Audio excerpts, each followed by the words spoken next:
नमस्कार, बहुत स्वागत है आप सभी का। आपके साथ मैं हूं अभिलाष मिश्रा। मध्य प्रदेश में साल 2023 में होने वाले विधानसभा चुनाव के लिए सियासी बिछात बिछ गई है और कांग्रेस में पहला बड़ा बदलाव हो गया है। कमलनाथ के बजाय अब डॉक्टर गोविंद सिंह नेता प्रतिपक्ष होंगे। उधर दिल्ली में हुई बीजेपी की बड़ी बैठक में भी संगठन में बदलाव पर मंथन हुआ।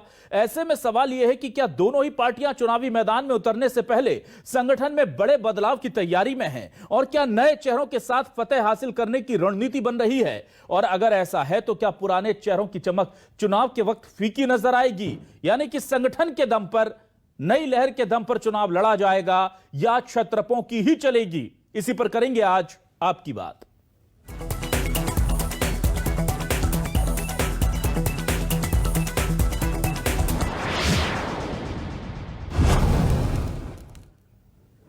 तो आज की हाईलाइट यही थी कि आखिरकार कमलनाथ ने एक पद छोड़ दिया। लंबे वक्त से वो लगातार प्रदेश अध्यक्ष और नेता प्रतिपक्ष के दो पदों को संभाल रहे थे और इससे लेकर के पार्टी के अंदर भी खुद गोविंद सिंह कह चुके थे कि अगर मुझे मौका मिलता है तो मैं नेता प्रतिपक्ष की जिम्मेदारी संभालने को तैयार हूं।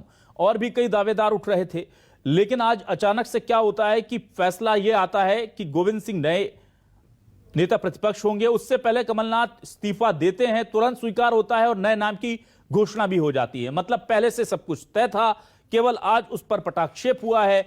उधर बीजेपी की हाई लेवल मीटिंग दिल्ली में हो रही है। जाहिर सी बात है कि बीजेपी और कांग्रेस कसावट की बात कर रहे हैं, लेकिन एक दूसरे पर निशाना साधने से भी नहीं चूक रहे। सुनिए।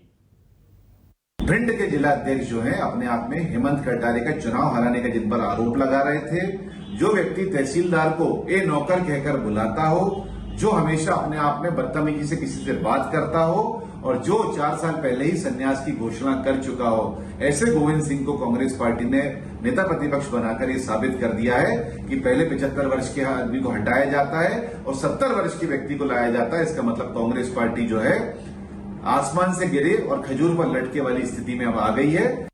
कांग्रेस पार्टी ने बनाया है। इसमें कमलनाथ जी, दिग्विजय सिंह जी, पचौरी जी, सभी वरिष्ठ नेताओं की एक भूमिका रही है और मैं समझता हूँ ये कांग्रेस के लिए एक बहुत पॉजिटिव मूवमेंट। किसी भी 16 साल वाले को पकड़ लो और डॉक्टर गोविंद सिंह को पकड़ लो, डॉक्टर गोविंद सिंह आगे निकल जाएंगे। तो सुना आपने कि किस तरह से अब एक दूसरे पर वार और दूसरी तरफ से उसको लेकर के प्रतिपक्ष से भी निशाना साधा जा रहा है। लेकिन सवाल बहुत सारे उठ रहे हैं, बीजेपी के संगठन को लेकर भी और कांग्रेस के संगठन को लेकर के भी। आइए सवाल आपको दिखाते हैं। न्यूज 24 मध्य प्रदेश छत्तीसगढ़ के आज के सवाल क्या है, ये सवाल जो है वो हम आपको दिखा रहे हैं। शुरू हुई चुनावी कसावट, कमलनाथ ने छोड़ा नेता प्रतिपक्ष का पद। दिल्ली में बीजेपी का मंथन नए चेहरों के साथ दिखेगा क्या संगठन? यह भी बड़ा सवाल है। बीजेपी कांग्रेस में बदलाव का आगाज, 2023 के लिए बिछ गई बिसात। 2023 की तैयारी शुरू हो चुकी है, बहुत बड़े बड़े बदलाव हैं। और सबसे महत्वपूर्ण सवाल, संगठन से मिलेगी सत्ता या क्षत्रपों का चलेगा सिक्का? यह बड़ा सवाल है। क्या बीजेपी हो या कांग्रेस, संगठन यहां पर लीड करेगा या फिर से जो बड़े चेहरे हैं वही तय करेंगे पूरे चुनाव की दशा और दिशा? यह सबसे बड़ा सवाल है।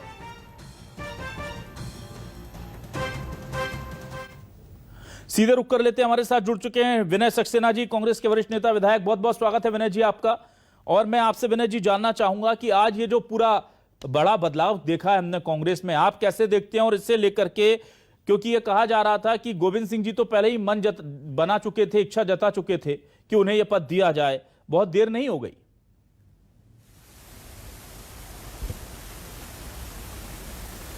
देखिए, पिछली बैठक के बाद जब विधानसभा की बजट की बैठक थी, उसके बाद कोई अगली बैठक तो हुई नहीं और अभी वर्तमान में कोई विधानसभा का सत्र आ नहीं रहा। इसके पहले कि विधानसभा का सत्र आए, कांग्रेस पार्टी ने हाईकमांड और सबने जो चर्चा करके निर्णय लिया है वो बहुत सही समय पे, और जो निर्णय है माननीय कमलनाथ जी ने जैसा कि निर्णय लिया है हाईकमांड के साथ मिलके, मुझे लगता है मध्य प्रदेश में विपक्ष के रूप में जो एक महत्वपूर्ण भूमिका कांग्रेस पार्टी की है, उसके लिए बड़ी जिम्मेदारी के साथ, अनुभव के साथ और साथ ही साथ लगातार प्रदर्शन के कारण माननीय गोविंद सिंह जी को ये पद दिया गया है।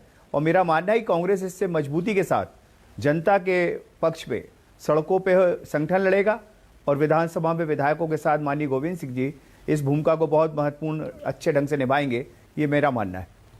कमलनाथ जी ने आज ही रिजाइन किया, आज ही एक्सेप्ट हो गया, आज ही नए नाम की घोषणा हो गई, तो ये क्या ये माना जाए कि सब कुछ पहले से तय था?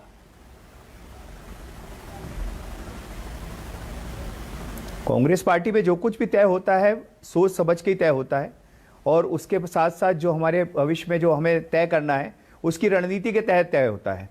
तो अगर अगर आज उन्होंने पद छोड़ा है, इसका मतलब है कि माननीय कमलनाथ जी की सहमति से, माननीय कमलनाथ जी के मार्गदर्शन में और माननीय कमलनाथ जी के ही निर्देश पे ये सब निर्णय हुए हैं और हाईकमांड ने इस सब बातों को स्वीकार किया है।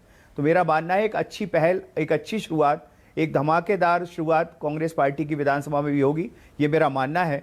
और माननीय गोविंद सिंह जी का पिछला भी जो राजनीतिक अनुभव है उसका लाभ कांग्रेस पार्टी के हमारे सभी विधायकों को भी मिलेगा, और आने वाले समय में जनता के लिए विधानसभा में जो एक मजबूत लड़ाई लड़नी है उसको भी हम बहुत मजबूती के साथ लड़ सकेंगे। ये एक अच्छी पहल कांग्रेस पार्टी ने की है। मैं साथ में ये भी जानना चाहूंगा विनय जी कि ये आप कह रहे हैं कि कमलनाथ जी की मर्जी से हुआ, उनकी मंशा से हुआ। अगर कमलनाथ जी की मर्जी से हो रहा होता तो गोविंद सिंह जी को सार्वजनिक तौर पर यह इच्छा जताने की जरूरत नहीं पड़ती कि मैं नेता प्रतिपक्ष बनने को तैयार हूं। दूसरे लोगों को दावेदारियां नहीं ठोकनी पड़ती। मीडिया के बार बार सवाल पूछे जाने पर कि आप एक व्यक्ति दो बड़े बड़े पदों पर क्यों हैं, क्या यह दबाव का, लोग कह रहे हैं कि यह दबाव की वजह से हुआ है, क्या ऐसा नहीं है? माननीय कमलनाथ जी का जो राजनीतिक अनुभव है, उनका जो राजनीतिक कद है, उनके ऊपर किसी भी व्यक्ति का या किसी भी दबाव के अंदर वो काम नहीं करते। आपने देखा होगा अगर दबाव होता तो जब सौदेबाजी की सरकारें चल रही थी तो सौदेबाजी कर लेते। उन्होंने साफ कहा था मैं सौदेबाजी की सरकार बचाना और बनाना दोनों नहीं चाहता हूं। तो दबाव की राजनीति में वो आते नहीं है। और माननीय कमलनाथ जी का जो निर्णय है उसका सोच समझ के मंथन करके, आत्म मंथन करने के बाद ये निर्णय हुआ है। ना किसी का कोई दबाव है और ना ही किसी की कोई इसमें प्रतियोगिता थी और ना ही कोई प्रतिस्पर्धा थी। कांग्रेस पार्टी में माननीय गोविंद सिंह जी का मुझे वो बयान याद है जिसपे बार बार मीडिया के लोग उनसे पूछ रहे थे अगर आपको बना देंगे, अगर आपको बनाएंगे, तो उन्होंने कहा अगर कोई बना देगा तो मैं बना थोड़ी करूंगा। राजनीतिक अनुभव है, संगठन का अनुभव है, इतने सालों से विधायक रहे हैं और संसदीय मान मर्यादाओं का, आचरण का, सबका उनको एक अच्छा खासा अनुभव है। इसलिए उन्होंने ये नहीं कहा था कि मैं बनना चाहता हूं, उन्होंने कहा था अगर बना दिया जाएगा तो मैं बनने के लिए तैयार हूं। ठीक है। किसी भी कांग्रेस पार्टी के नेता ने, कांग्रेस पार्टी ने के में सभी जो वरिष्ठ नेता हैं उन सब ने मिलजुल के निर्णय लिया है। यशपाल सिसोदिया जी हमारे साथ जुड़ चुके हैं, बीजेपी के वरिष्ठ नेता विधायक। बहुत बहुत स्वागत है सिसोदिया जी आपका। सबसे पहले तो कमलनाथ जी ने आज एक पद छोड़ करके गोविंद सिंह जी को जिम्मेदारी जो है संगठन ने दी है, उस पर पहली प्रतिक्रिया आपकी चाहूंगा। देखिए यह दबाव भी है, कांग्रेस स्टेट जो देता है उनका प्रभाव भी है। दबाव शुरू से बनाया जा रहा था। बार बार दिल्ली की यात्रा हो रही थी कि चाहे वो पूर्व मुख्यमंत्री दिग्विजय सिंह जी हो, फिर चाहे वो पूर्व प्रदेश अध्यक्ष और सांसद अरुण यादव जी हो, फिर चाहे वो अजय सिंह राहुल भैया हो, इन सबका दबाव लगातार प्रभाव के रूप में बढ़ रहा था। और देखिए प्रदेश अध्यक्ष भारतीय जनता पार्टी ने जिस प्रकार से कमलनाथ जी के उस बयान को जो संविधान की मर्यादाओं को तार तार कर रहा था, और तब जब प्रदेश अध्यक्ष भारतीय जनता पार्टी के श्री वी.डी. शर्मा जी ने एक पत्र स्पीकर विधानसभा को लिखा और ये लिखा कि कमलनाथ जी विधानसभा की प्रक्रियाओं को बकवास कर रहे हैं। तो देखिए कुल मिलाकर के जो एक संवैधानिक मर्यादाओं को तार तार करने का जो प्रसंग आया था, और कमलनाथ जी स्वयं फ्लोर पर कई बार कह चुके हैं कि मध्य प्रदेश की विधानसभा और मध्य प्रदेश की राजनीति को मैं समझ नहीं पा रहा हूँ। तो उसके बावजूद भी जिस प्रकार से वो काम कर रहे थे, उस काम को वो नागवार बदल रहे थे, उनके काम को पार्टी नागवार उसमें लड़ रही थी। तो अब क्या होता है कि कांग्रेस के जिस प्रकार से परिवर्तन हुआ है, और ये परिवर्तन भी देखिए कि आला कमान के हस्तक्षेप के कारण से हुआ है, दबाव के कारण से हुआ है। फिर देखिए कि कमलनाथ जी ने इस्तीफा दिल्ली में दिया, इस्तीफा स्वीकार करते हुए गोविंद सिंह जी को मनोनीत कर दिया गया। कांग्रेस का इंटरनल मामला हो सकता है, लेकिन देखिए कि गोविंद सिंह जी को बना करके फिर कांग्रेस ने एक बार पुनः आदिवासी नेताओं को, हरि और वाल्मीकि समाज के, हमारे जो अपने अनुसूचित जाति और जनजाति के और ओबीसी के लोग, उनके साथ फिर छलावा किया। देखिए अगर गोविंद सिंह जी को मनोनीत करना था तो कांतिलाल जी भूरिया आदिवासी नेता क्यों नहीं बनाया, ओमकार मरकाम को क्यों नहीं बनाया, अगर हम ओबीसी की बात करें तो और फिर बाला बच्चन जी को क्यों नहीं बनाया, ओबीसी की बात करें तो जीतू पटवारी और कमलेश्वर पटेल। कांग्रेस अनुसूचित जाति, जनजाति और ओबीसी की राजनीति तो करती है, लेकिन तब जब अवसर आता है तब उनकी उपेक्षा और उनको दरकिनार कर देती है। तो कांग्रेस में देखिए जिन परिस्थितियों में ये जो कुछ घटनाक्रम हुआ है वह कांग्रेस की दलीय जो कमियां हैं, उसकी जो खामियां हैं, अनिर्णय की जो स्थितियां हैं, देखिए लगातार दिल्ली की यात्रा कर रहे थे मध्य प्रदेश के कांग्रेस के नेता। ठीक है, दिल्ली की यात्रा से यशपाल जी मैं आता हूं दिल्ली की यात्रा से। तो दिल्ली की यात्रा आज मध्य प्रदेश बीजेपी की भी हुई है। विनय जी के पास आता हूं, फिर आपके पास आऊंगा। आपकी आवाज में थोड़ा सा दिक्कत है, वो भी ठीक हो जाएगी तब तक। विनय जी, आज बीजेपी की एक बड़ी कोर ग्रुप की बैठक हुई है और दिल्ली में हुई है, और जाहिर सी बात है तमाम एमपी बीजेपी के नेता उसमें शामिल थे। खुद राष्ट्रीय अध्यक्ष बीजेपी के नड्डा जी शामिल थे, बीएल संतोष जी शामिल थे। कैसे देखते हैं आप? तैयारियां चल रही हैं और आपको लगता है कि अब दिल्ली में बिसात बिछ रही है और इसीलिए आप लोग भी इधर सक्रिय नजर आ रहे हैं?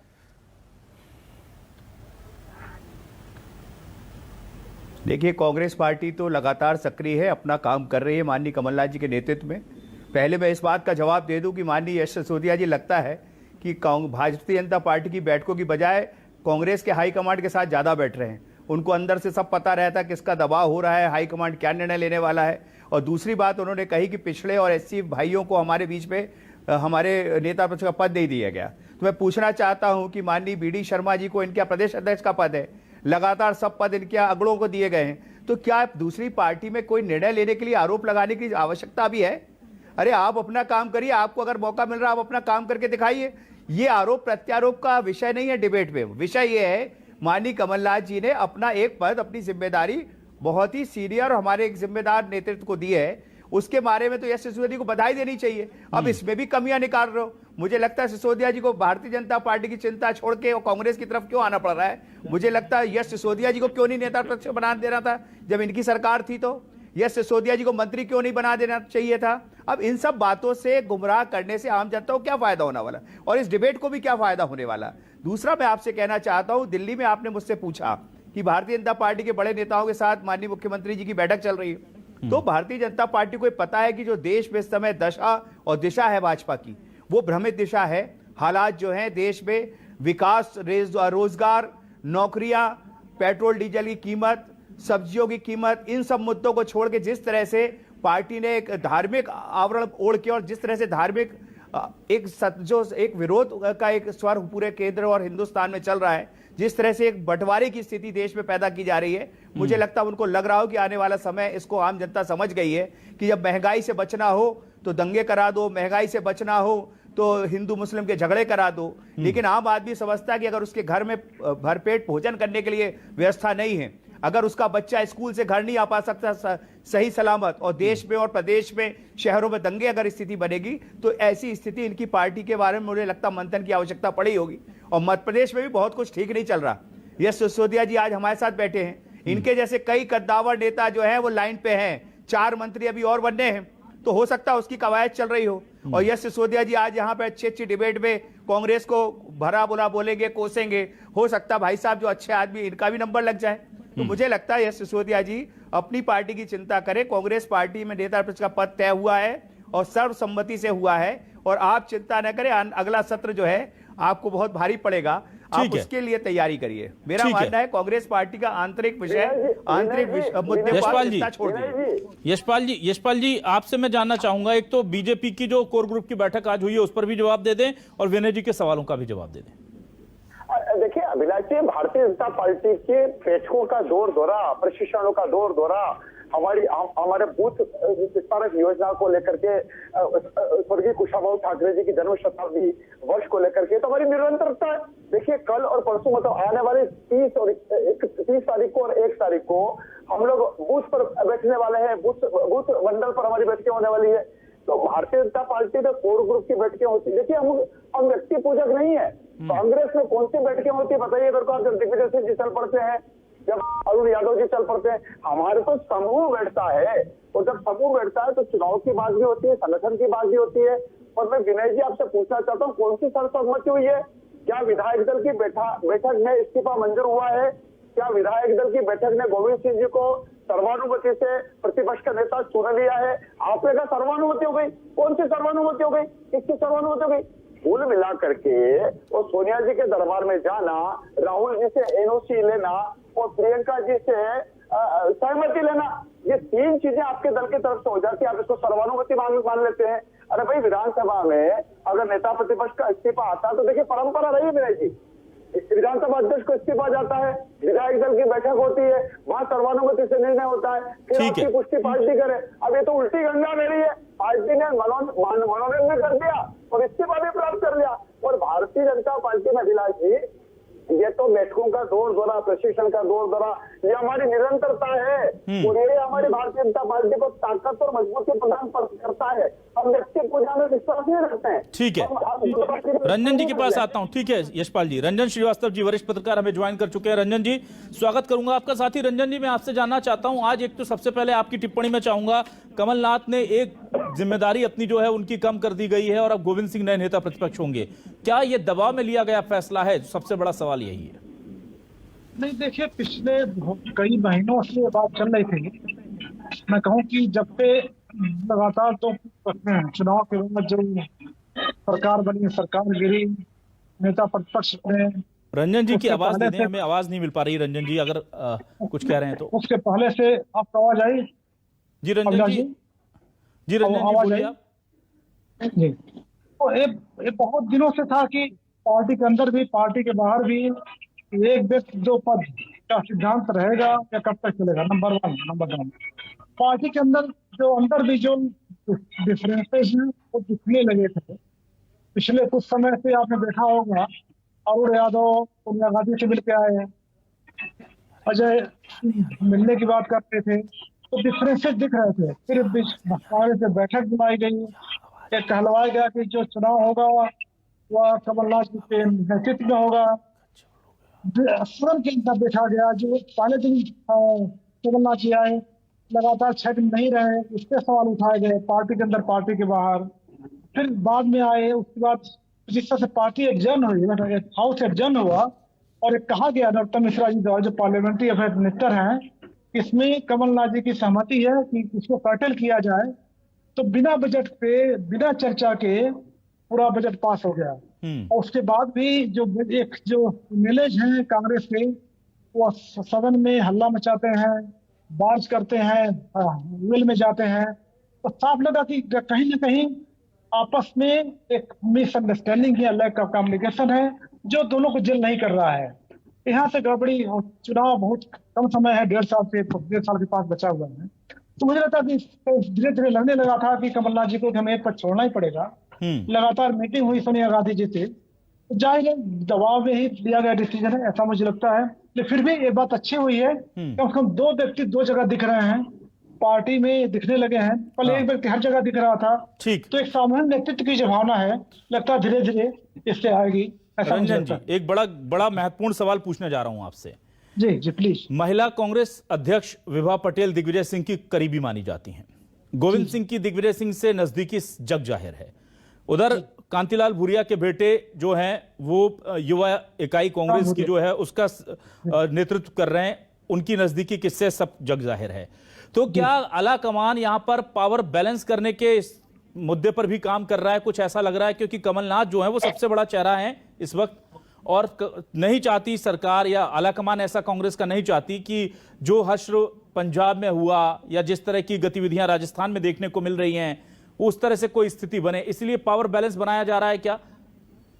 बिल्कुल, देखिए पहली बात तो जो कमलनाथ जी का अपना नेतृत्व है, अपनी क्षमता है, उनकी जो जगह है, उसको कोई चैलेंज पार्टी में नहीं कर सकता। उनके नेतृत्व में सरकार आई, या तो जग जाएगा 15 साल बाद आई, एक उनका कब तो बनता है। लेकिन ये भी है कि उसमें असेंबली जो है हंग असेंबली आई, आपको प्रॉपर मैंडेट नहीं मिला।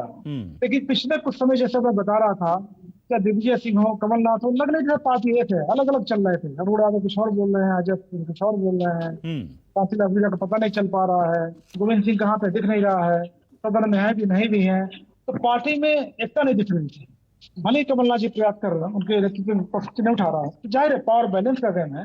और अभी और भी देखिए, और भी जो नेता है वो भी चाहते हैं उनको काम मिले, और धीरे धीरे मुझे लगता है उनको भी कुछ न कुछ जगह जिम्मेदारी दी जाएगी, और इस सामूहिक नेतृत्व का जो चेहरा है वो कांग्रेस हाईकमान दिखाने की कोशिश करेगी। ठीक है, विनय जी आपके पास आता हूं। विनय जी, क्या जिस तरह से चाहे वो अरुण यादव हो, अजय सिंह राहुल हो, ये बड़े चेहरे इंतजार कर रहे हैं, क्या इन्हें भी अब जिम्मेदारियां मिलेंगी बड़ी? जीतू पटवारी हैं। लेकिन एक बात पक्का है, ये बात तय है कि कांग्रेस पार्टी में सभी सम्मानित नेताओं को बराबर सम्मान मिलता है, बराबर ही भारतीय जनता पार्टी कुछ भी आरोप लगाए, दूसरे लोग कुछ भी बातें करें, माननीय कमलनाथ जी सबके साथ बैठते हैं, सबके साथ बैठकें होती हैं, आत्ममंथन होता है, चिंतन होता है, और उस दिशा में पार्टी लगातार आगे बढ़ रही है। और आने वाला समय आप देखेंगे जो भी निर्णय होंगे बहुत सोच समझ के सामूहिक निर्णय के आधार पे होंगे। देखिए विनय जी, आप कह रहे हैं कि बराबर सब साथ रहते हैं और सबको सम्मान मिलता है। अगर ऐसा है तो अरुण यादव जी क्यों कहते हैं कि मेरी फसल हर बार कोई और काट लेता है? अगर ऐसा होता है तो जीतू पटवारी जी विधानसभा पर की गई एक टिप्पणी को लेकर अकेले क्यों पड़ जाते हैं? देखिए, अगर ऐसा है सर तो अरुण यादव के बाद अजय सिंह जी क्यों कहते हैं मन से कि मुझे कोई जिम्मेदारी तो दे? हमने आलाकमान को कह दिया कि आप जिम्मेदारी दीजिए तो मैं काम करूंगा, वरना जितनी जिम्मेदारी दी है उसमें जो काम कर रहा हूं वो बहुत कर रहा हूं। ये तो वो सार्वजनिक मंचों से कहते रहे सर। मेरा कहना ये, कांग्रेस पार्टी में एक आंतरिक और बाहरी दोनों लोकतंत्र है, और भारतीय जनता पार्टी में डबल इंजन वाले दो ही लोगों की सरकार है। उनके अलावा कोई कुछ कहता है तो पार्टी से बाहर भी हो जाता है, वो चाहे शत्रुघ्न से ना हो या यशवंत से ना हो। सबका हश्र आपने देखा, लाल कृष्ण आडवाणी जी का भी हश्र आपने देखा है। लेकिन कांग्रेस पार्टी में नेताओं को लोकतांत्रिक व्यवस्था है जो हिंदुस्तान के संविधान से मिली है, वही लागू है कांग्रेस पार्टी में। तो अगर कोई बात उनके मन में आती तो वो स्वाभाविक रूप से जाहिर करते, लेकिन इसका मतलब यह नहीं कि पार्टी के साथ वो मजबूती के साथ खड़े नहीं है या पार्टी के साथ वो सामूहिक निर्णय नहीं लेते। ये बात बिल्कुल गलत है। ये आरोप प्रत्यारोप जो है भारतीय जनता पार्टी कार्यालयों में बैठ के तय होता है कि किस तरह से आज आरोप लगाए जाने। ये काम कांग्रेस पार्टी में नहीं होता कि झूठे मूठे आरोप लगाओ, 100 बार झूठ बोल के सत्य साबित करो। ये काम भारतीय जनता पार्टी बहुत अच्छा करती है। ठीक है। यशपाल जी, मैं आपसे यह जानना चाहूंगा कि क्या क्षत्रपों के चेहरों पर ही चुनाव लड़े जाएंगे या संगठन ही असली हीरो होगा चुनाव का? क्योंकि यह माना जा रहा है कि इस बार भी शिवराज जी ही चेहरा होंगे और वही 2-4 जो चेहरे हैं उन्हीं के दम पर फिर से चुनाव लड़ा जाएगा। जबकि यह बात भी सही है कि युवाओं का चाहे प्रतिनिधित्व हो या ऐसे दूसरे अनुभवी नेता जिन्हें अभी तक बड़ी जिम्मेदारियां नहीं मिली हैं, ऐसे बहुत हैं बीजेपी में। लेकिन 2-4 चेहरे हैं जो हमेशा से लगातार पिछले 15-20 साल से 2 दशक से सत्ता के और संगठन के बड़े पदों पर रहे हैं और इस बार भी वही रहेंगे। देखिए अभिलाष जी, तो विनय जी ने बहुत अच्छी बात कही। मैं विनय जी आपका धन्यवाद देना चाहता हूं। आपने कहा कि भारतीय जनता पार्टी की का संगठन कार्यालय से चलता है। निश्चित से हमारे मंडल के कार्यालय से हमारा कामकाज चलता है, जिले के कार्यालय से हमारा कामकाज चलता है, संभाग के कार्यालय से हमारा कामकाज चलता है, प्रदेश और राष्ट्रीय कार्यालय मंडल से नहीं चलता। दिल्ली के 2 नेता ही सब निर्णय लेते हैं। अरे तो आपको डिस्टर्ब नहीं किया। आपके तरफ मंडल से नहीं चलता, दिल्ली के 2 नेताओं से चलता है। कांग्रेस के कार्यालय पर हवैया उड़ती है, हमारे कार्यालय पर रणनीति बनती है।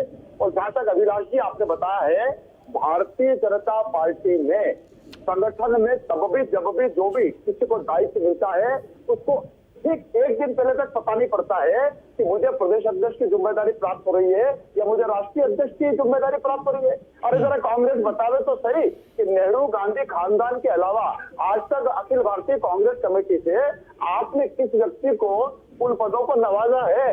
कांग्रेस में गुट, कांग्रेस में दलदल, कांग्रेस में केसरी जी नहीं बने थे। अरे आप इतिहास कमजोर है आपका। अरे इतिहास नहीं, देखिए आप देखिए लगातार कितने इतिहास कमजोर है यश भैया आपका। आपका कार्यकारी आप बहुत से नाम हैं जिन्होंने कांग्रेस संगठन को संभाला है। कभी सोनिया गांधी बन जाती है, ये माँ बेटे की पार्टी, बेटे माँ की पार्टी, इससे थोड़ा बाहर निकलो। और आप क्या कैलाश विजयवर्गीय जी क्या कह रहे हैं? हमारे यहाँ व्यवस्था है। कैलाश विजयवर्गीय जी आज क्या कह रहे हैं? ठीक है, कैलाश विजयवर्गीय जी आज क्या कह रहे हैं? अभिलाष जी, मेरा विनय जी, मच्छर मार रहा हूँ अंधेरे में बैठ के। नाम तो बता दीजिए ना वो दिल्ली के लिए उन्होंने काम किया था। दिल्ली के बिजली व्यवस्था पर काम किया था कैलाश जी ने। नाम बता दीजिए ना। ठीक है, मैं रंजन जी के पास आता हूं अंतिम सवाल को लेकर। रंजन जी, मेरा सीधा सवाल और इस डिबेट का भी जो हमने सवाल रखा है वो ये है कि संगठन ही असली हीरो होगा दोनों पार्टियों में, या जो छत्रप हैं, जो गिने चुने चेहरे हैं, उन्हीं के इर्द गिर्द घूमेगा 2023 का चुनाव भी? कांग्रेस में हम देख रहे हैं कि जिस तरह से स्थिति बदल रही है, क्या संगठन यहां पर अपर हैंड लेने जा रहा है? और बीजेपी में भले ही कहा जाता है कि संगठन डिसीजन लेता है, लेकिन हमें पता है कि मध्य प्रदेश के अगर परिप्रेक्ष्य की बात करें तो यहां 2-3 ही चेहरे हैं जो डिसीजन मेकर की भूमिका में होते हैं। तो क्या यह 2023 का चुनाव संगठन किंग होगा या चेहरे और छत्रप? देखिए, जो आज का परिवर्तन हुआ है कांग्रेस में, यह साफ दिखाता संगठन पे जोर होगा और संगठन पे निगाह कांग्रेस हाईकमान की पड़ी है। जो आज बीजेपी कोर कमेटी की बैठक हुई है, इस बात को दर्शाता है कोर कमेटी जो बहुत सालों से डिफंक्ट पड़ी हुई थी, बहुत सालों बाद एक्टिव हुई है। दिल्ली में बैठक बुलाई गई, हुई नहीं, बीजेपी ने नहीं की, स्टेट बीजेपी ने दिल्ली ने बैठक बुलाई हुई। जाहिर वहां भी संगठन पे जोर है, यूथ पे जोर होगा, संगठन का उतना ही महत्व होगा जितना सत्रप होगा। एक सवाल और मेरा रंजन जी, छोटा सा जो छूट गया था कि क्या कमलनाथ को राष्ट्रीय स्तर पर किसी दूसरी बड़ी भूमिका में संगठन में हम देख सकते हैं, क्योंकि लगातार हम देख रहे हैं कि इसको लेकर कयास चल रहे हैं और जिस तरह से असंतुष्ट जो नेता हैं उनके साथ समन्वय बनाने के लिए नेहरू गांधी परिवार के नजदीकी के तौर पर उन्हें माना जाता है, भरोसेमंद माना जाता है, तो एक जिम्मेदारी यहां से कम करके केंद्र में कहीं एक बड़ी जिम्मेदारी दी जा सकती है कमलनाथ को, इसके कयास?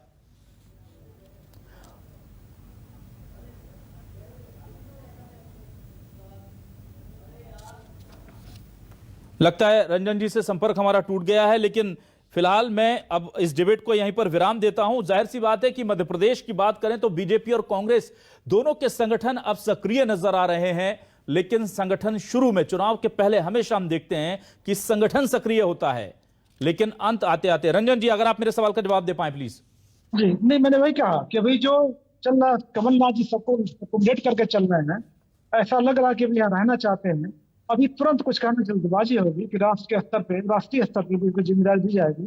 और अगर दूर दूर तो देखा जाए, फिलहाल उनका जो उनके नेतृत्व में सरकार आई है और जो उनको जो काम कर रहे हैं, तो बहुत सारे फैक्टर्स हैं, तुरंत अब इनको हटाना जल्दबाजी, मुझे लगता है कितना जल्दी RS हाईकमांड के लिए मुश्किल होगा स्टेट में, मध्य प्रदेश में। ठीक है, बहुत बहुत शुक्रिया यशपाल जी, विनय जी, रंजन जी। मध्य प्रदेश की सियासत में संगठन अब जो है वो सक्रिय है और संगठन की सक्रियता के चलते छत्रपों के चेहरे पर थोड़ा सा कहीं ना कहीं चिंता की लकीरें हैं। कमलनाथ जी ने एक पद को छोड़ दिया है और बीजेपी के कोर ग्रुप की बैठक जो कई सालों से नहीं बुलाई गई थी, बुलाई गई। और कोर ग्रुप का मतलब यह होता है कि उसमें कोई बड़ा नेता छोटा नेता नहीं होता, हर सदस्य को बराबर तवज्जो मिलती है, उनकी बातें सुनी जाती हैं। और बीजेपी के तमाम बड़े नेता बीजेपी के पहुंचे, आलाकमान ने उनसे सवाल जवाब किए, रणनीति पर बात की। कुल मिलाकर के अब परीक्षा शुरू हो रही है तो तनाव नेताओं में बढ़ रहा है। बहुत बहुत शुक्रिया तमाम दर्शकों का भी इस डिबेट में जुड़ने के लिए। नमस्कार।